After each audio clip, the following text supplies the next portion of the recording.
پھر وہی جو پہلے کوشش کرے بھائی، ہم وعدہ کرتے ہیں، ہم حفاظت کریں گے، ہم سب کریں گے، ہم پکا وعدہ کرتے ہیں. یعقوب علیہ السلام نے اپنے بیٹوں کو نصیحت کہ دیکھو بیٹا،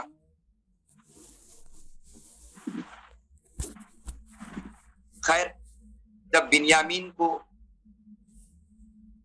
کی حفاظت کرتے بول کے بھائیوں نے وعدہ کیا تو حضرت یعقوب علیہ السلام نے تو بھیج تو دیا.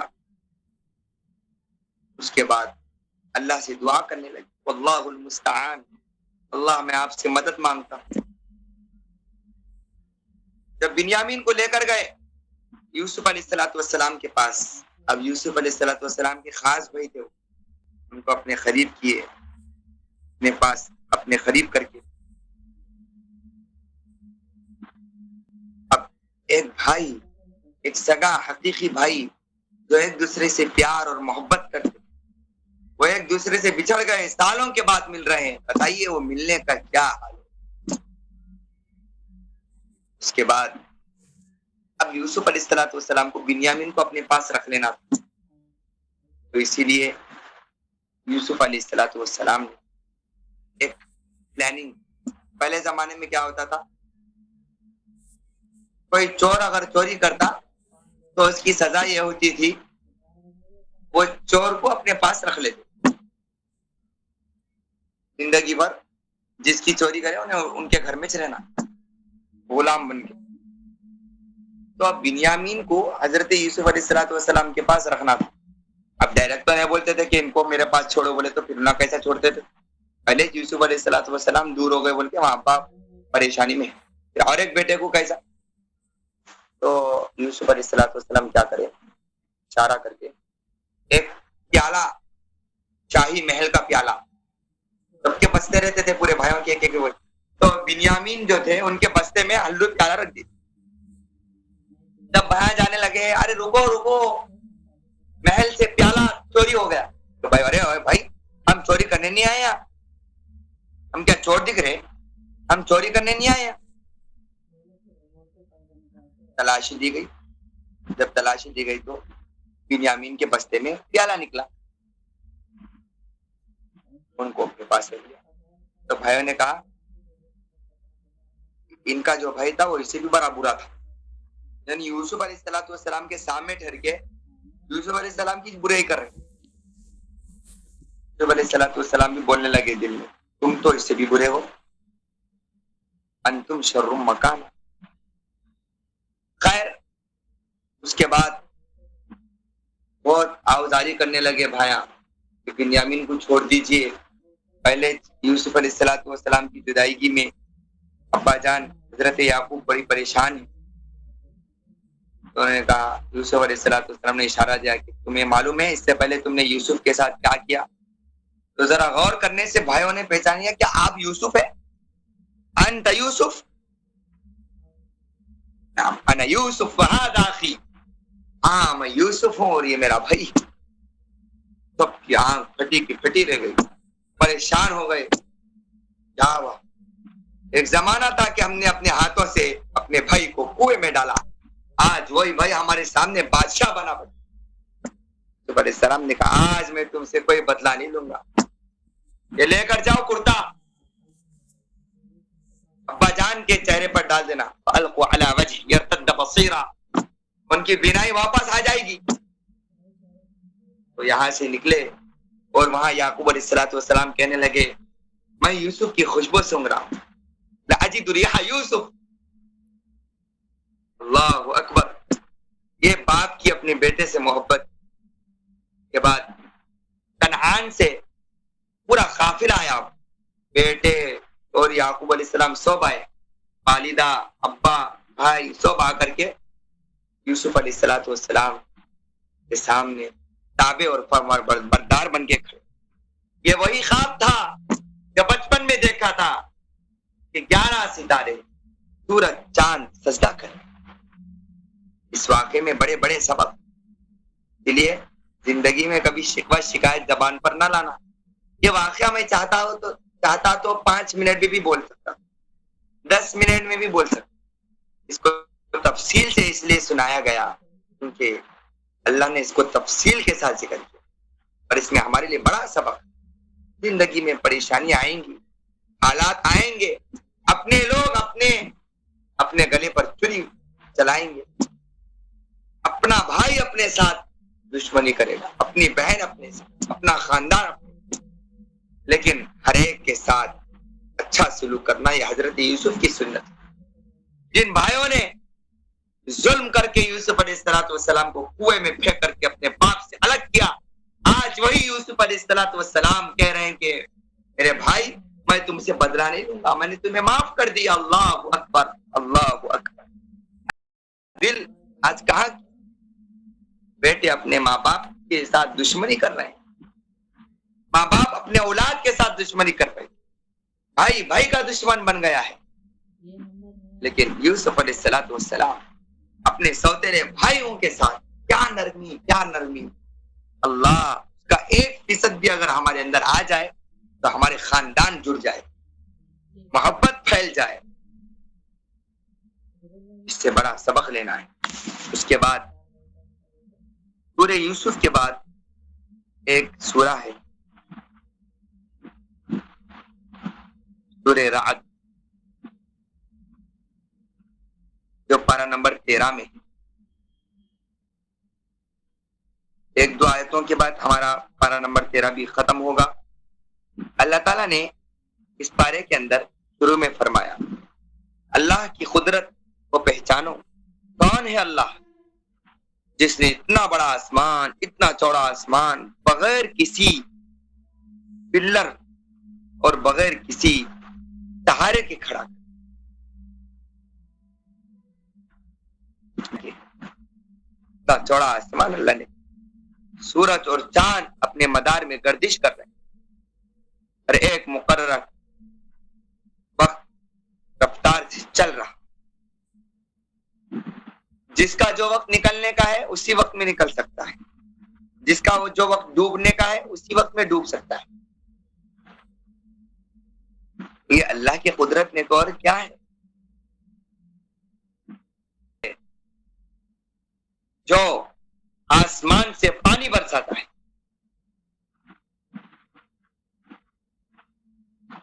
جس آسمان سے پانی برسنے کی برکت سے بڑے بڑے تالاب بھرتے، نہریں، سمندر، یہ سب اللہ کا بنایا ہوا نظام ہے۔ کون ہے جو اس کے پیچھے ڈیوٹی کر رہا ہے؟ کوئی نہیں، نہ جانور، نہ انسان، نہ کوئی حکومت، کسی کے بس میں نہیں ہے سمندروں کو اپنے کنٹرول میں کرنا، بادلوں کو اپنے کنٹرول میں کرنا، بارش کو اپنے کنٹرول میں کرنا، بڑی بڑی حکومت تباہ و برباد ہو جائے۔ یہ اللہ کی قدرت ہے تو اور کیا ہے۔ کے بعد اللہ نے ایمان والوں کی نشانی بیان کی، متقین۔ ہم جب رمضان شروع ہوتا ہے تو ایک آیت بار بار سنتے ہیں، اے ایمان والو تم پر روزے فرض ہوئے اس لیے کہ اللہ تعالیٰ تمہیں متقی بنانا چاہتا ہے تاکہ تم متقی بن جاؤ۔ تو کیا صرف بھوکے رہنے سے متقی بن جاتے ہیں؟ نماز پڑھ لے رہے، دن بھر سو جا رہے، متقی بن جاتے؟ نہیں، اصل اللہ چاہتا ہے جو تقوی آنے کے بعد جو انسان کے اندر تبدیلی آتی، وہ تبدیلی روزے داروں میں آئے، اور وہ عام دنوں میں مشکل ہے، لیکن ایک آدمی روزہ رکھتا ہے تو خود بخود تبدیلی آ ہی جاتی۔ تو کیا تبدیلیاں ہیں؟ 8 کمال ہے۔ متقی بنے نہ بنے کیسا معلوم ہوتا؟ 8 چیزیں اگر وہ ہمارے اندر آ گئے تو ہم متقی بن سکتے ہیں۔ نمبر 1، اللہ سے جو عہد کیا اس کو پورا کرنا، شرک نہیں کرنا، خالص توحید، اللہ کے برابر کوئی نہیں، نہ نبی نہ ولی نہ دنیا کی کوئی طاقت، سارے نبی اسی کے غلام اسی کے بندے، سارے اولیاء اسی کے غلام اسی کے بندے، اللہ سے جو وعدہ کیا وہ پورا، اللہ کو رب ماننا، جن رشتوں کو اللہ نے جوڑنے کا حکم دیا اس کو جوڑنا، رشتے توڑنا نہیں۔ بات بات پر اولاد ماں باپ سے الگ ہو جا رہی ہے، ماں باپ اولاد سے الگ ہو جائے گا، بھائی بھائی سے صاف کہہ رہے کہ آج سے تیرا میرا رشتہ ختم، تیرے جنازے میں بھی نہیں آؤں گا میں. اللہ اکبر، توبہ توبہ. کیا ہے یہ قرآن سے دوری ہے. ایسا انسان پوری رات تہجد پڑھے تو بھی کم ہے. رشتے جوڑنا ہے، اور حدیث میں آتا ہے رشتہ توڑنے والا جنت میں نہیں جائے گا. نمبر 3 اللہ سے ڈرنا. نمبر 4 حساب کے برے انجام سے ڈرنا. ایک دن اللہ حساب لے گا، ڈر اپنے اندر. نمبر 5 اللہ کو خوش کرنے کے خاطر صبر کے ساتھ کام، جلدی نہیں کرنا، صبر کے بعد نماز پابندی سے پڑھتے ہیں. اس کے بعد جو ہم اللہ نے جو رزق دیا ہے، جتنا بھی دیا ہے، ضروری نہیں 1 کروڑ روپیہ ہے تو زکات نکالنا، 1 لاکھ روپیہ، جو بھی دیا اس میں سے خرچ کرنے کی عادت ہے. کھلم کھلا سب کے سامنے بھی خرچ کرتے اور چھپ چھپ کے بھی خرچ کرتے. اور جو ہمارے ساتھ برا سلوک کرے ان کے ساتھ اچھا سلوک. آج اتنی عورتیں ایسی ہیں جو انتقام بدلا، انہوں میرے ساتھ ایسا کرے، انہوں میرے کو نہیں دیکھے، میرے کو عزت سے بات نہیں کرے، سلام نہیں کرے، میرے بچوں کو پوچھ کے نہیں دیکھے، ایسا نہیں کرے ویسا نہیں کرے، میں بھی ان کے ساتھ. کیا ہے؟ ہم ٹائم پاس کرنے نہیں آئے دنیا میں، قرآن کو اپنی زندگی میں لانے. قرآن تو ختم ہو جا رہے، تفسیر بھی ختم ہو جا رہی ہے قرآن کی، لیکن وہ جیسا پہلے زندگی چل رہی ابھی بھی ویسے. کیا فائدہ ہے اسی تفسیروں میں بیٹھ. اس کے بعد اللہ تعالیٰ نے سورہ ابراہیم کے اندر ایک آیت میں تذکرہ فرمایا کہ ہم نے جس رسول کو بھی بھیجا تو وہ اس کی قوم کی زبان سکھا کر کے بھیجا.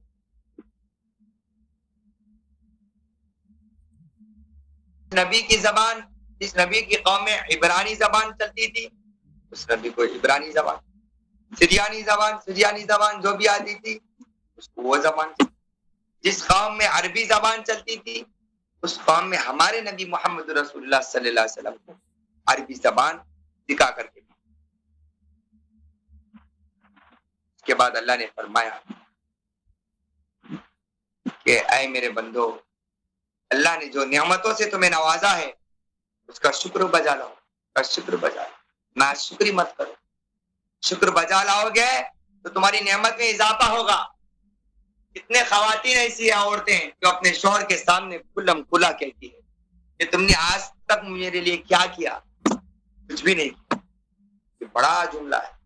اللہ کے نبی نے فرمایا جہنم میں اکثر عورتیں یہ اپنے شوہروں کی ناشکری کرنے کی وجہ سے جلے گی. اللہ حفاظت کر. اسی لیے شکر ادا کرنا جو بھی ہے اللہ کا شکریہ. اپنے شوہروں کا شکریہ ادا کرو، اپنے ماں باپ کا شکریہ، اپنے بڑے بھائی کا شکریہ ادا کرو. شکریہ ادا کریں گے انشاءاللہ نعمت میں اضافہ ہوگا، گھر میں برکت آئے گی. جیسا بھی گھر ہے کبھی برا مت بولو یہ کیسا گھر ہے، یہ کیسی زندگی ہے، یہ کیسی افلاس والی نہیں نہیں نہیں.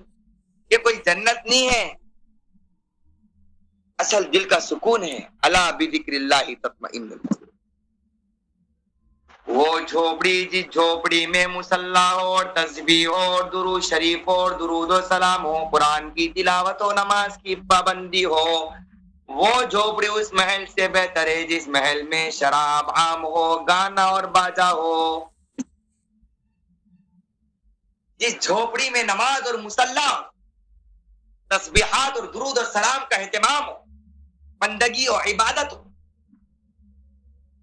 وہ جھوپڑی ہو اور وہ کرائے کا گھر بہتر ہے اس بڑے محل سے جس محل میں اللہ کی کھلم کھلی نافرمانی ہو. تو اسی لیے ہر حال میں اللہ کا شکریہ. کے بعد اللہ تعالیٰ نے اسی بارے میں 12 نمبر 13 میں حضرت ابراہیم علیہ السلام کی دعا کا تذکرہ. حضرت ابراہیم علیہ السلام نے دعا کی رب اجعل هذا البلد آمنا وجنبنی وبنی ان نعبد الاصنام.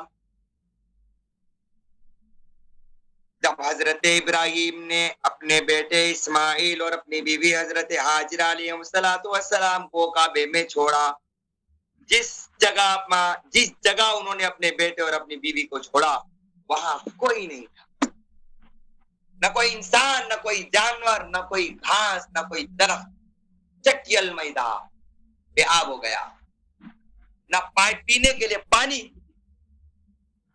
ایسے کھلے میدان میں اپنی بیوی اور بیٹے کو چھوڑ۔ اس کے بعد دعا کی اللہ سے،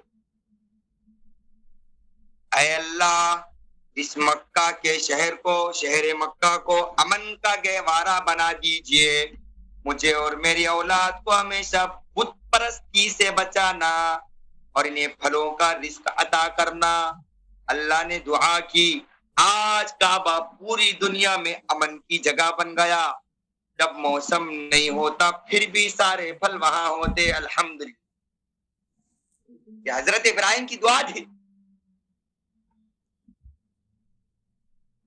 لوگ بولتے ہیں صاحب پہلے کوشش کرنا بعد میں دعا کرنا، آپ کی بات ایک حد تک صحیح ہے، لیکن اس میں غلطی ہے اگر آپ یہ کہنا چاہتے ہیں کہ کوشش کرنے کے بعد ہی اللہ دے سکتا، یہ غلط بات ہے۔ حضرت ابراہیم نے اپنے بیٹے اور اپنی بیوی کو ایسی جگہ چھوڑا جہاں نہ پانی، نہ کوئی کھانا، نہ کوئی درخت، نہ کوئی گھاس، کچھ نہیں، ایسے بے آب ہو گیا، جنگل میں چھوڑ کر اللہ سے دعا کی، اے اللہ اس جگہ کو امن کی جگہ بنانا، اس جگہ کو ایسی جگہ بنانا جہاں ہر قسم کے پھل مل جائیں اور لوگوں کی آبادی ہو جائے۔ اللہ نے وہ دعا قبول کی۔ اللہ نے یہ نہیں کہا اے ابراہیم پہلے کوشش کرو، کوشش تو کرے لیکن یہ نہیں سمجھنا کوشش کرنے کے بعد ہی اللہ دے سکتا، یہ بات بالکل غلط ہے، یہ یقین کے خلاف ہے، یہ ایمان کے خلاف ہے، یہ اسلام کے خلاف ہے، یہ قرآن کے خلاف ہے۔ ہمیشہ ایک بات یاد رکھو، میں جو کوشش کر رہا ہوں یہ دنیا دارالاسباب ہے، لیکن میرا یقین یہ ہے اللہ دینا چاہے تو بغیر کوشش کے بھی دے سکتا ہے۔ حضرت مریم علیہ السلام اپنی جگہ، اپنے مصلی، اپنے محراب، اپنے کمرے میں اندر بیٹھی ہوئی اللہ سے دعا کرتی جا رہی ہے، اللہ کی عبادت کرتی جا رہی ہے، اللہ کی بندگی کرتی جا رہی ہے۔ اللہ نے ان پر ایسا رحم اور کرم کیا، آسمان سے رزق کی بارش کی۔ حضرت زکریا نے دیکھا، اے مریم یہ کہاں سے آ رہا ہے؟ حضرت مریم نے کہا قالت هو من عند اللہ، یہ اللہ کے پاس سے آ رہا ہے۔ حضرت مریم کوشش کرے تھے جا کے بازار میں۔ مطلب یہ ہے ایمان اور اسلام یہ کہتا ہے اللہ کوشش کا محتاج نہیں، یہ تو اللہ نے سسٹم بنایا ہے، اللہ نے یہ سسٹم بنایا ہے، کوشش کر لو، لیکن اللہ کوششوں کا محتاج نہیں ہے، اللہ تمہاری محنتوں کا محتاج نہیں ہے۔ پارہ نمبر 14 کے اندر اللہ تعالیٰ نے فرمایا کہ قرآن کو ہم نے نازل کیا، ہم ہی اس کی حفاظت کریں گے۔ اس کا مطلب قیامت تک قرآن کی حفاظت کی ذمہ داری اللہ نے لی۔ یاد رکھو جب قرآن کی حفاظت کی ذمہ داری اللہ نے لی ہے تو جس بچے کے سینے میں قرآن ہو تو اس بچے کی حفاظت کی ذمہ داری بھی اللہ نے۔ آج لوگ کہتے ہیں کہ اگر ہم اپنے بیٹے کو حافظ قرآن بنائیں گے تو وہ آگے کیا کمائے گا، کیا کھائے گا۔ سنو، اس آیت نے بڑا سبق، اللہ صاحب اعلان کر رہا ہے قرآن کی حفاظت کی ذمہ داری میری ہے، جس کے سینے میں قرآن ہوگا اس کی حفاظت کی ذمہ داری۔ بڑے بڑے ڈاکٹروں کو، بڑے بڑے انجینئروں کو، بڑے بڑے ٹیچروں کو، بڑے بڑے تاجروں کو، بڑے بڑے بزنس مین کو دیکھا ہے دنیا نے پھانسی لٹکاتے ہوئے، خودکشی کرتے ہوئے، سمندر میں ڈوب کر مرتے ہوئے، لیکن کبھی کسی حافظ قرآن کو نہیں دیکھا کہ وہ رزق کی پریشانی کی وجہ سے خودکشی کر رہا ہے۔ اللہ نے فرمایا دنیا میں جو لوگ متقی ہوں گے وہ جنت میں عیش و عشرت کی زندگی گزاریں گے۔ اللہ، اور روزہ کیوں آیا ہے؟ متقی بنانے کے لیے، اور متقی بننے کے واسطے وہ ساری صفات اپنے اندر پیدا کرنا پڑے گا۔ صرف تسبیح ہاتھ میں لے کے 1000 مرتبہ درود پڑھنے سے متقی نہیں بنتے، جھوٹ چھوڑنا پڑے گا, رشتے داری نبھانا پڑے گا, اپنے دل کے اندر کسی کی برائی نہیں لانا پڑے گا, اپنے شوہر کی نافرمانی سے بچنا پڑے گا, اپنی نظروں کی حفاظت کرنا پڑے گا, شرمگاہ کی حفاظت کرنا پڑے گا, آپس میں جوڑنے کی کوشش کرنا, توڑنے کی کوشش نہیں کرنا.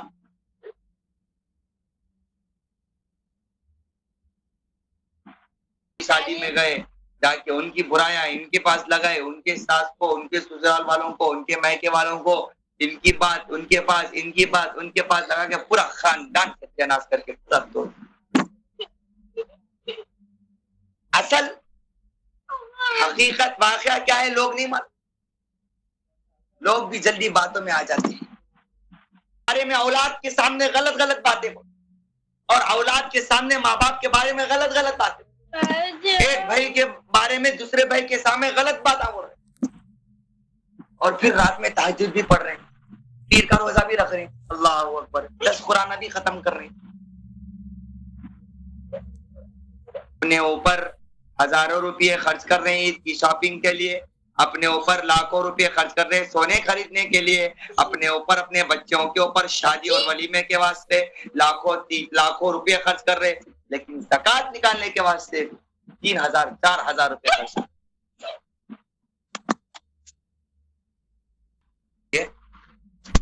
ہمیں چاہیے صحیح معنی میں متقی بننا. لوگوں کی نظر میں متقی بننا آسان ہے, اللہ کی نظر میں متقی بننا آسان ہے. پیجامہ پہن لینا, امامہ پہن لینا, داڑھی رکھ لینا, ہاتھ میں تسبیح لے لینا, یہ متقی بننے کی نشانی نہیں ہے. اچھا خاصا برقع پہن لینا اور ہاتھ میں اچھے خاصے مکمل پردے کا لحاظ کرنا, اپنے بالوں کو چھپا لینا, پردے میں اچھا خاصا رہنا, یہ بھی ایک اچھی بڑی نشانی ہے, لیکن صرف یہی ایک اسلام نہیں ہے. گھر کے اندر بڑا دسترخوان بچھا دینا بینجوں کا, ہزاروں لاکھوں وظیفے پڑھ لینا, یہ بھی بہت اچھی چیز ہے, لیکن یہی ایک چیز نہیں ہے. ایکٹیویٹی سے اسلام ایکٹیویٹیز چاہتا ہے, عمل کر کے مسلمان بننا ہے, کام کا مسلمان بننا ہے, کام کا. اللہ تعالیٰ نے سورہ فاتحہ کے بارے میں فرمایا, اے پیغمبر ہم نے آپ کو ایسی سورت عطا کی جو بار بار پڑھی جاتی ہے, جو قرآن عظیم ہے. اللہ نے 114 سورتیں قرآن میں نازل کی. کتنے سورتیں؟ لیکن 114 سورتوں میں سے کسی ایک سورت کو قرآن کہہ کر نہیں پکارا, لیکن پکارا تو سورہ فاتحہ کو پکارا. یہ سورہ فاتحہ وہ سورت ہے جس کا نام اللہ نے قرآن رکھ دیا. کہ جس شخص نے سورہ فاتحہ کو سمجھ گیا, جو شخص سورہ فاتحہ سمجھا, اس نے ایسا جیسا کہ پوری قرآن سمجھا. اور سورہ فاتحہ میں اللہ نے شفا رکھی, صحت رکھی. بیمار ہو فوراً ہاسپٹلس یاد آتے, ڈاکٹرز یاد آتے, سورہ فاتحہ یاد نہیں آتی, اللہ یاد نہیں آتے, رسول اللہ کے وظیفے یاد نہیں آتے, اور وہ دور دراز کی درگاہ جائیں گے, وہ بڑے بڑے باباؤں کے. ارے بھائی, اللہ نے تمہارے سینے میں سورہ فاتحہ رکھا, اس کو یقین کے ساتھ پڑھو, انشاءاللہ تعالی تمہارا وقت بچ جائے گا, تمہارے پیسے بچ جائیں گے, ہاسپٹل. اسی لیے ایک بڑے عالم صاحب نے بڑی فتح کی بات کہی, جب بھی بیمار ہو, جب بھی بیماری آئے, تو سب سے پہلے ہاسپٹل جانے سے پہلے صدقہ خیرات کر دینا. صدقہ خیرات کر کے اللہ سے شفا مانگنا, کیونکہ ڈاکٹر کے دواؤں میں علاج نہیں ہے, ڈاکٹر کی دوا کوشش ہے, علاج اور صحت اللہ کے ہاتھ میں, اللہ کے قبضے قدرت.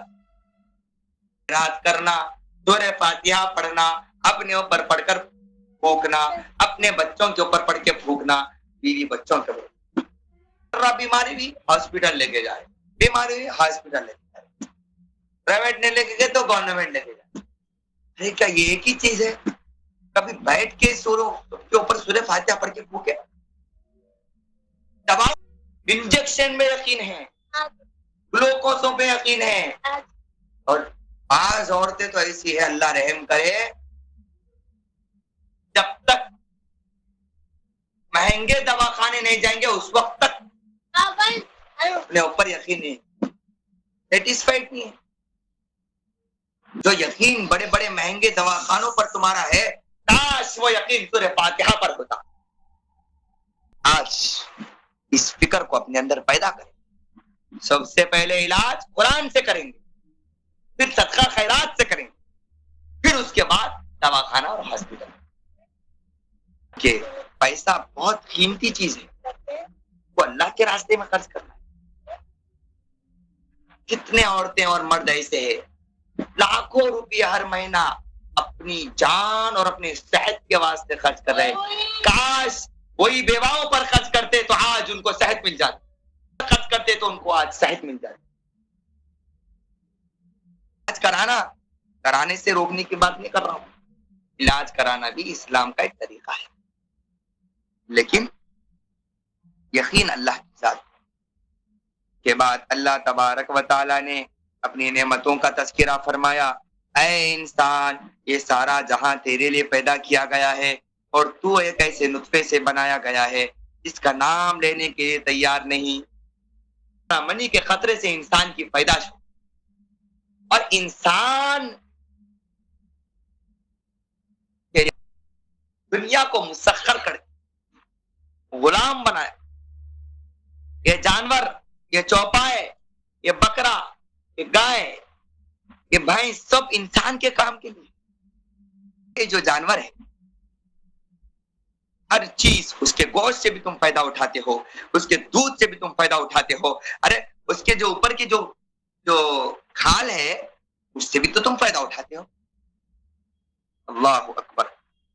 اور تو اور گھوڑا، خچر، گدھا، سواری کرتے ہو تم اس کے اوپر، اور گھوڑے پر بیٹھ کر فخر کرتے ہو، اور اپنے وزن بھاری بھاری سامان گدھوں کے اوپر رکھ کر لاتے۔ کیا ہے یہ اللہ کی نعمت نے تو اور کیا ہے۔ کے بعد ایسی سواریاں نکلے، ایسی سواریاں جو نبیوں کے زمانے میں نہیں تھی، لیکن آج بڑے بڑے بس، بڑے بڑے ہوائی جہاز، بڑے بڑے پلین، بڑے بڑے ہیلی کاپٹر، ایک سے ایک چیزاں نکل رہی۔ وَيَخْلُقُ مَا لَا تَعْلَمُونَ، اللہ نے پہلا اشارہ دے دیا، وہ ساری چیزوں کو اللہ نے پیدا کیا جو تمہارے علم میں نہیں۔ اللہ نے اس کے اندر پوری دنیا کا تذکرہ کیا، جتنے بھی سواریاں ہیں، جتنے بھی چیزاں پیدا ہونے والے، سب اس کے اندر آ گئے۔ قرآن کیا ہے؟ ایمان نہ کرا، خالی تھوڑے لفظ میں پوری دنیا اللہ تعالیٰ اس کے اندر بیان کرے۔ یہ قرآن کا معجزہ ہے۔ اس کے بعد اللہ نے فرمایا، اے انسان ذرا سوچ، جس سمندر کو تو دیکھ رہا ہے وہ سمندر کو بھی اللہ نے تیرا غلام بنایا، جس سمندر سے تر و تازہ گوشت نکال کے کھاتے ہو مچھلیاں۔ اللہ اکبر، کیا اللہ ہے، کتنی بڑی قدرتوں کا مالک ہے، ایک انسان کے واسطے اتنا سب کچھ۔ کاش انسان اللہ کو پہچان لیتا اور اللہ کی بندگی۔ کوئی چھوٹا، کوئی ایک رئیس، امیر، دولت مند، ذرہ کیا 1-2 سال اگر ہمارے کو تھوڑا مدد کرے تو ہم پوری زندگی اس کے غلام بن جاتے۔ ارے جو اللہ پوری دنیا کو ہمارا غلام بنایا، ہم اس کے غلام بننے کے لیے تیار نہیں، کیسا مسلمان ہے؟ 2-3 آیتیں ہیں، ہمارا 12 نمبر 14 ختم ہو جائے گا۔ کے بعد اللہ تعالیٰ نے ایک طریقہ بتایا، جب بھی تمہیں کوئی چیز نہ معلوم ہو تو جو علم والے ہیں ان سے پوچھ لیا۔ یہ بہت بڑی چیز ہے۔ آج زمانہ ایسا آ گیا جس کو الف با نہیں آتا انہیں بھی مسئلہ بیان کر۔ قبرستانوں میں جائیے آپ، ملسا بتا نہیں بولیں گے، آزو بازو والے انہوں وہاں کونے میں بیٹھ کے چلاتے، انہوں یہاں کونے میں بیٹھ کے چلاتے، انہوں ایسا ڈالو، یہ کرو وہ کرو۔ جو ملتا پورا پڑھ کے آئے سو ہے، اچھا یاد معلومات رکھ لے، کیسے انہوں کچھ بھی نہیں بولیں گے۔ اسلام کہتا ہے جب تمہیں کوئی چیز نہ معلوم ہو تو تم اپنی زبان مت کھولو، غلط بولیں گے تو اس کی سزا ملے گی۔ اس لیے جو لوگ غلط حدیثیں اسٹیٹس پہ رکھتے ہیں، اسلام کے غلط میسیجز لوگوں میں وائرل کرتے ہیں، کی بڑی سزا ہے. اللہ کے نبی کی حدیث ہے, جو جھوٹ بات میری طرف منسوخ کرے اس کا ٹھکانہ جہنم ہے. آپ پڑھے نہیں کوئی سی بھی کتاب میں, کوئی مول صاحب سے بھی نہیں, یہاں کا سنے ادھر لگا دے اسٹیٹس. اب وہ چیز صحیح ہے نہیں ہے, تحقیق بھی نہیں کرے. اس لیے تحقیق ضروری ہے. کے بعد اللہ تعالیٰ نے اپنی قدرت کا تذکرہ فرمایا. دیکھو چوپایوں کے اندر ذرا غور کرو, ایک بھینس کی مثال لیو. بھینس اللہ کی مخلوق, ایک طرف گوبر, ایک طرف خون. گوبر ایک دم گندی چیز, خون ایک دم گندی چیز, ناپاک, حرام, اور اس کے بیچ سے صاف وائٹ سفید دودھ حلال اللہ نکال رہا. سائنس بھی پوری زندگی اگر غور کرے تو بھی ان لوگوں کی پوری نسل ختم ہو سکتی ہے, لیکن اس کی حقیقت کو نہیں پہچان سکتی. اللہ اکبر, کیا اللہ کی قدرت ہے. گوبر کا اور خون کی در اور دودھ کی در, سبحان اللہ سبحان اللہ. دیکھو رنگ بھی کتنا الگ ہے اور مزہ بھی الگ ہے. گوبر اور خون کا مزہ سوچے تو تھو تھو بولتے, اور دودھ ہماری غذا اور اس کا ٹیسٹ, اس کا ذائقہ ذرہ برابر بھی دودھ کے اندر نہ خون کی خوشبو آتی نہ گوبر کی بو. اللہ کی قدرت نہیں تو اور کیا. کے بعد ایک ہی پانی سے قسم قسم کے فروٹس اللہ نکال رہا, کھجور, انگور, آم, اللہ اکبر, موز, اور ہر ایک کے مزے الگ الگ ہیں. کیا اللہ کی قدرت. کے بعد اللہ تبارک و تعالی نے حضرت ابراہیم علیہ الصلوۃ والسلام کا تذکرہ کیا. یہ پارے کا آخری حصہ ہے, پارہ نمبر 14. ابراہیم علیہ الصلوۃ والسلام لیڈر, پیشوا تھے, رہبر, اور انہی کی سنت کو زندہ کرتے ہیں قیامت تک آنے والے مسلمان. یہ جو قربانی جو نکلی, قربانی میں جو جانور ہم کاٹ رہے, یہ ابراہیم علیہ الصلوۃ والسلام سے ہی شروع ہوا, اور وہ واقعہ آپ سب کو یاد ہی چاہیے. تو مشرکین کو بولتے تھے کہ تم جس ابراہیم کو مانتے ہو وہ ابراہیم تمہارے جیسا شرک نہیں کرتے تھے, مورتیوں کی پوجا نہیں کرتے تھے. انہوں نے تو صاف کہہ دیا اپنے ابا سے, ابا جان آپ اور آپ کی قوم غلطی پر ہے. یہ جس مورتیوں کی تم پوجا کر رہے, نہ تمہارا نقصان کر سکتی نہ تمہارا فائدہ. اللہ تعالیٰ نے دعوت کا طریقہ بتایا, ادعو الی سبیل. جب بھی تمہیں اسلام کی دعوت دینا ہے, نمبر 1 دلیل سے بات, پروف رہنا. یہاں کے باتاں سن رہے, لگا دے رہے, قصے کہانیاں اسٹوریاں نہیں. قرآن حدیث بولے تو کیا کھیل ہے. قرآن بولے تو قرآن کی کون سی آیت ہے, کون سے سورے میں ہے, وہ ہے نہیں ہے, پہلے معلوم کرنا, بعد میں رکھنا اسٹیٹس پہ دوسروں کو بھیج. نمبر 2 فضائل اور ترغیب سے بات کرنا, فضیلت بتانا. نماز, بچوں کو نماز پڑھو پڑھو پڑھو بول رہے, خود نہیں پڑھ رہے, خود پڑھ کے ترغیب دینا کہ دیکھو بیٹا نماز پڑھنے کی چیز ہے.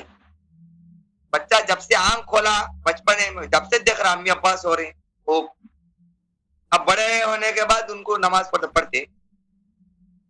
بچپن سے بچے جب ہوشیار ہونے اسی وقت سے ان کے سامنے نماز پڑھنا شروع کرو, تو انہوں دیکھ دیکھ کے انہوں بھی نمازی بنتے. بچوں کے سامنے نرمی والی گفتگو کرو, پیاری والی گفتگو, تہذیب والی, ادب والی. ادھر آ رہے جا رہے بولے تو بچے بھی آ رہے جا رہے, ہمیں گالیاں دے رہے آڑے تیرے پہ بچا ہوئے گالی نہیں دینا بیٹا, ابا تم گالی دے رہے اپن کہیں مطلب ٹھیک ہے ابا نہیں دے, تم بتا گلی میں بولتے جا کے گالیاں دیتا ہوں. فضیلت بتا, نماز کی فضیلت بتا. خالی مارنے سے کام نہیں چلتا, کان موڑنے سے کام نہیں چلتا, ہاتھ اٹھانے سے, گالیاں دے دینے سے, کلے پہ رکھنے سے. بچوں کو سمجھانا, اور چھوٹے بچے جلدی سمجھتے, ہاتھ اچھا پھیر کے ان لوگوں کو اچھا سمجھانا, نماز پڑھنے کا یہ فائدہ ہے, قرآن پڑھنے کا یہ فائدہ ہے. اللہ سمجھ دے.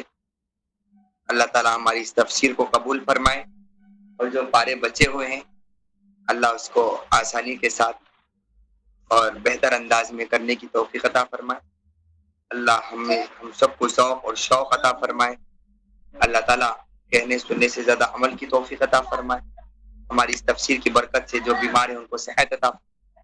جو مقروض ہیں ان کے قرضوں کی ادائیگی کا انتظام. جو پریشان حال ہیں ان کی پریشانی کو دور کرے. جو بے روزگار ہیں ان کو بہترین روزگار عطا فرمائے. اللہ ہماری جائز مرادوں کو پوری فرمائے. آمین. صلی اللہ علیہ وسلم.